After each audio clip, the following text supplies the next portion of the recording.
Hey, welcome back to The Average Kitchen. Today we are reviewing the brand new Ninja Woodfire Outdoor Grill. So you can see I've got the grill fired up here. It's seasoning. We did throw here, Jamie, come have a look. We threw some pellets in this little pellet hopper here. Now this is not a smoker, but the pellets are supposed to add intense flavor to your food. So you can have a look here. That's our grill. It's ripping hot, ready to go. I've also got the probe here that we're gonna try, and we're gonna first try just doing a couple seasoned chicken breasts. So what I've learned very quickly, because it's the first time I've used this, it's brand new, is that unlike a barbecue, this does not like to have the lid open. So as soon as you open the lid, it's telling you to close it. So we'll keep that in mind. You'll see here that it's got multiple settings: grill, smoker, air crisp, bake, roast, broil, and dehydrate. Ninja always seems to throw the dehydrate aspect in there. Not really sure why, but they do. So I'm gonna throw a pretty significant sized piece of chicken on there, and a second one. Now, we did buy the deluxe kit, which gives us this really, really nice stand. The only downside for me is that there's no shelf. So it would be handy to have a little bit of an extended side. Jamie, can you close that, please? Because my hands are full of chicken juice. So the probe actually has this little kind of case here that slides underneath. So before we actually started filming, I got the probe sort of set up, and I just went to preset, and it defaults to beef, but I selected chicken, and we want our chicken to be well done. Target 165 Fahrenheit. Currently we're sitting at 81. Now, traditionally, if you're a fan of the show, that you know that generally we don't have too much luck with probes, especially with Ninja's probes. I don't know why. They never seem to be accurate, but nevertheless, we'll give this one a shot and see what it's like.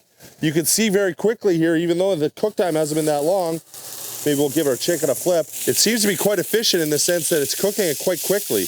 As it is right now, again, rookie user of this product, I don't know what the actual grill temperature is. On a Traeger smoker, which I have, you set your desired temperature. On a regular gas barbecue, you monitor your temperature. To me, it's very important to know where my target temperature is, where I like to cook. This one doesn't show it, at least using the meat probe, but we're gonna do all kinds of tests to show what this says it can do. So maybe we'll learn as we go. So just quickly, Jamie and I were just discussing, this is awesome for camping or tailgating or whatever, if you have power. Now, my truck, newer truck, has a plug-in in the back of the box, which sounds awesome, but it's only rated at 400 watts. This is 1750 watts. So no chance are you gonna be able to plug this into the box of your truck, at least the truck that I have, and be able to run this. So it's great if you have power. Couple quick stats: it's 28 pounds without the stand. The stand itself is actually pretty heavy duty, so it's not something that, you know, easily thrown around or lugged around. We did buy the accessory kit, which included, was the stand included in the accessory kit? Or was the stand with something separate? So we ordered an accessory kit that came with pellets, but it didn't come with a cover. Cover was really, really nice. Myself personally, I probably wouldn't leave this out in the elements. At minimum, I put it in my garage. So you'll see here, we're quickly coming up the temperature, showing 165 set, 148. You can see that the chicken actually looks pretty awesome, I think. Smells really, really good. All right, so it just turned off. It says get food. So I was just saying to Jamie how a shelf would be so helpful, but it doesn't have one. 250, because we're gonna do some smoked drummies. We'll get that smoking. Pretty nice looking chicken, let's be honest here. So let's go over to our makeshift workstation here, the hot tub cover, and let's just probe. All right, so that's good. Sorry, it's upside down. So the Ninja was showing 165. This is showing 171. Not bad, pretty good. Let's let those rest for a few minutes. I'll go get the drummies that I marinated, and we'll get those on. So you'll see we'll say the new traditional way that Ninja does things. It gives you a progress bar on the preparation. If we set it for 300 degrees on smoker, using their wood-fired flavored technology, which we showed at the beginning, is these pellets here. You can actually see, can you get zoomed in there, Jamie, that there's actually a little flame going on down there. So I'm gonna jump the queue here, and I'm just gonna throw our marinated drummies on. So these are pretty good size, 8 good sized drummies. You know, you're not gonna feed a football team, but you know, table for 2 maybe. All right, so let's just try this chicken and cut into it. Okay, so first glance, I think it looks unbelievable. Super moist, juicy, Super good. I don't know if it necessarily has that barbecue flavor, but it's really good. Roughly 50 minutes into this low and slow cook. I think these look awesome. I did have to top up, I'll show you real quick, top up our pellets here because we were getting low, but really it doesn't, I mean, the little hopper is so small, it doesn't take much, but let's pull these off. I think they look unbelievable. The color on them, I mean, come on, give me a break here. This is unreal. So let's put those aside and give them a second to rest. I mean, look at that, Jamie. Get it in the sunlight there. It's unbelievable. What we're gonna do now is we're gonna switch that off. I'm gonna go to air crisp. Let's go start here. And we'll start preheating that, and then we'll get some wings in the basket. All right, so it's telling us add food. So I did not clean that grill only because we're just doing the basket that sits right on there. There we go. Not a huge amount of wings. It presets for 20 minutes, so let's give it 20 minutes and come out and give it a check. Let's try one of these drummies. Hot. The taste on them is actually unbelievable. The texture of the skin is really, really nice. So it's crispy-ish. It's not super crispy, but it definitely has some texture, which is nice. The chicken, you can see it's perfectly cooked. We did them low and slow, probably on 300 for the first maybe 35, 40 minutes, and then I bumped the temperature up, just sort of try to crisp it up. Well, good. 12 minutes, 11 and a half minutes into our wing cook on what they call air crisp. I'm not gonna lie, they look funny. Let's have a look. They do not look like your traditional air fried wings. Trust the process.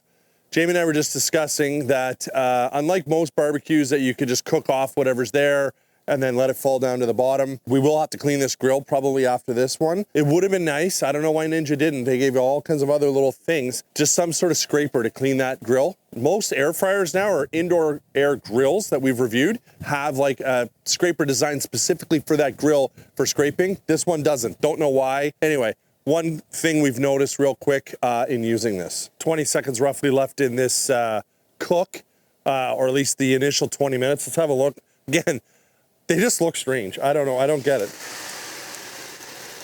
Like, they look fine. They don't look air fried, but anyway, I'm going to give it another 5 minutes because they look saucy. They look saucy, and I put nothing on them. Like, nothing. Oh, stand upwind here. Again, being pessimistic, the wings just look different. Like, they almost look, I don't know, maybe they'll dry out and look better, but they just almost look greasy, but I didn't put anything on them. They were just raw wings. I mean, the color on them, now that I get them out here, the color on them is quite nice. But they're not your traditional air-fried wings that I'm used to, I guess. All right, we got our grill cleaned and preheating now for a couple beauty steaks. Let's try one of these wings and see what these are all about. Nah. See what I mean? See how the skin is like, almost like paper? I don't know why. I mean, they taste all right. You could definitely taste the smoke. They're definitely cooked. The meat's good. It's just that initial texture. It was okay. So I got my steaks here, salt and pepper, that's it. I just plugged my probe in. I'm gonna go preset beef.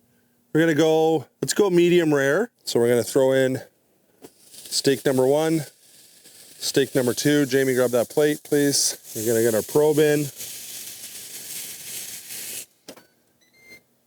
And I'll go wash my hands. So I had jumped the gun thinking that this was ready to go. Threw the steaks on and realized it was still preheating. But anyway, it's telling me now to add the food. Steaks have already been on. It shouldn't affect, really, at the end of the day, it shouldn't affect the internal temperature because it's cooking. So maybe it's gonna affect the grill marks a little bit, but no big deal.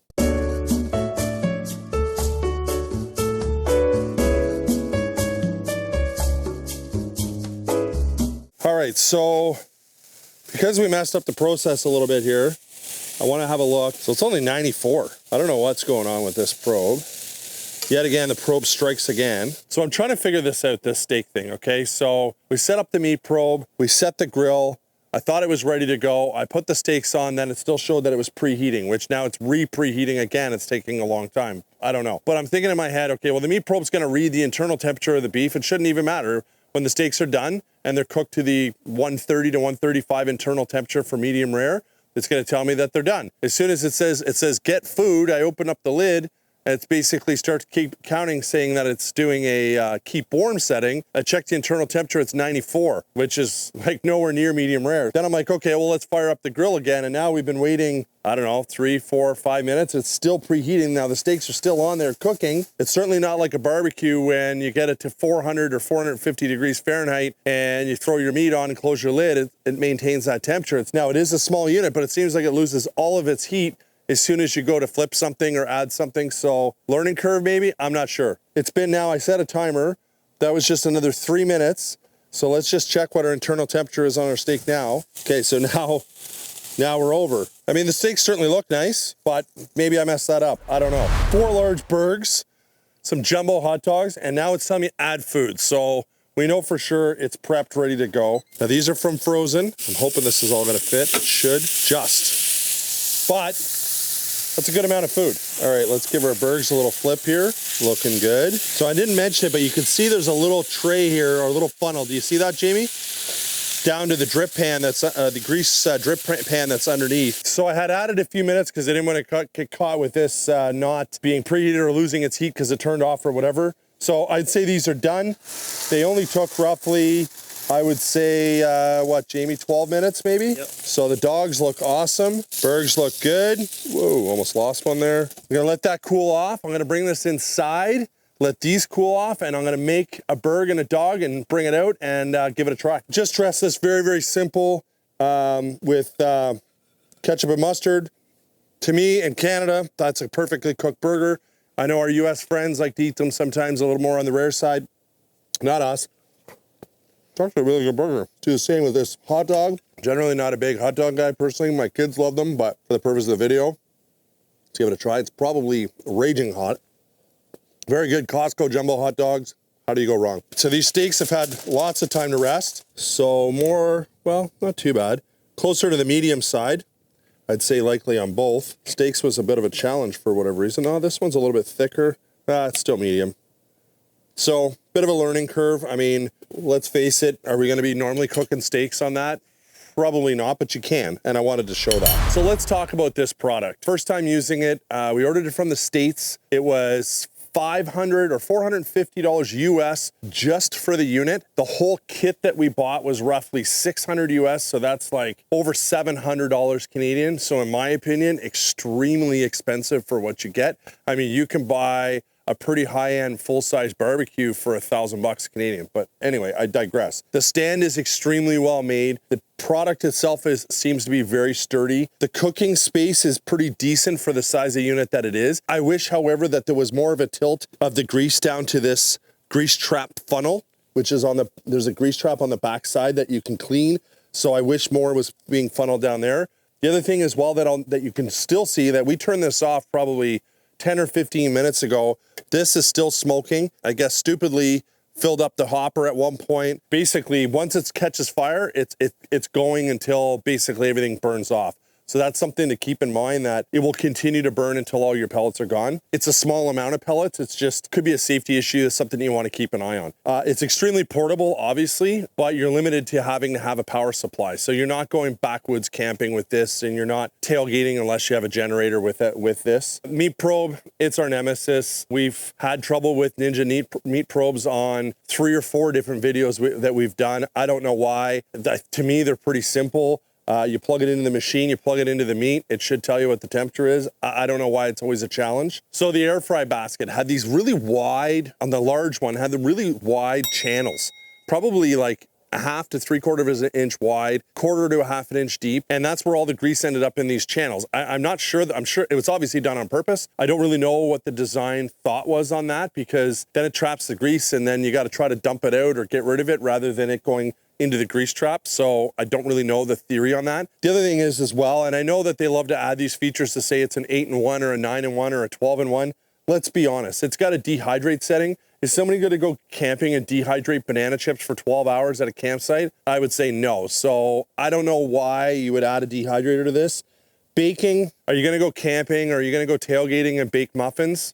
Maybe, but really it's a grill, right? It's a wood fire, oh, sorry, they call it wood fire. It is wood fire, but it's an electric grill. So it's really not that different than any of the indoor grills that we reviewed. We reviewed a Ninja, which actually was a really, really good product. We reviewed a COSORI that was a really good product. It managed the smoke a lot more than this does, but really it's pretty much the same thing. So would I buy this? Probably not. For the price point of $700 Canadian, for the couple times a year that maybe we're gonna take this on a trip down wherever and use it, I don't know. It certainly would never replace your home barbecue. If you're limited and you don't have a backyard, or you maybe only have a balcony in an apartment, would this be a good suit for you? I think it would. If you want to check out the review we did on the Ninja Indoor Grill, check it out right here. If you want to check out our brand new merch shop, it's in the description. Check it out. We got some awesome stuff on there. Anything else?